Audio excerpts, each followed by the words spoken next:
Неверојатни податоци и врска на медот со историски личности и случувања открива магистерот по земјоделски науки Благојче Најдовски на саемот на мед во Штип. Според него, медот има директна врска со војниот успех на Отоманската империја. Што има врска империјата со пчелите? Па просто.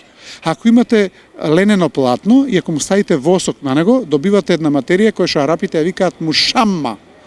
На арапски ние се викаме мушама или восочно платно.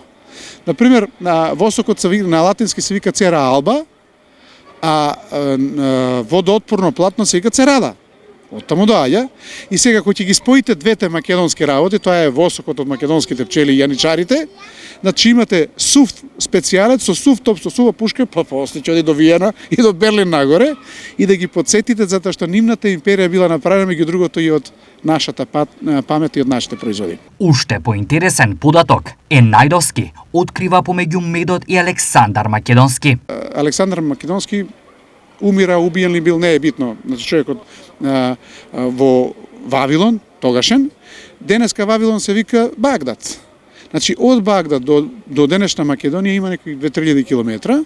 За да го донесат мртвото тело на Александар во Македонија, единствен начин да го пренесат, тогаш немало, знаете, во мртовечници има фрижидери, немало фрижидери тогаш. Фрижидерот измислен пред 150 години.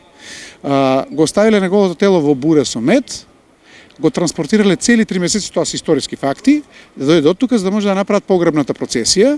Тоа значи дека без пчеларите не можело да биде погребано неговото тело на овие простори. Сака е погребено друга приказна, меѓутоа историјата забележува дека неговото тело било донесено во мед. Најдовски е познат иноватор и тој денес откри фасцинантен момент од неговата иноваторска работа.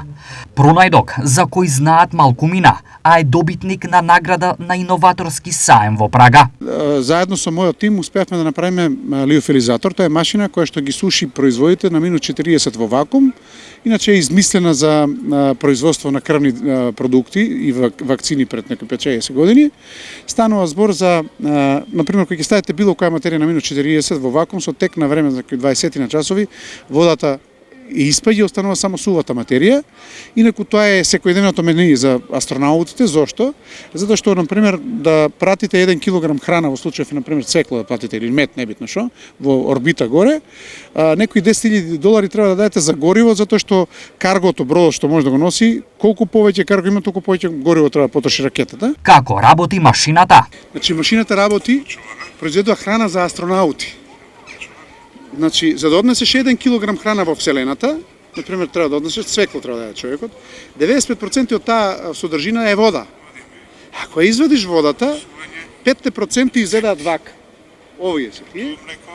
И ова е машината што прави храна за астронаути, сега прави и за Штипјани и за Велешани.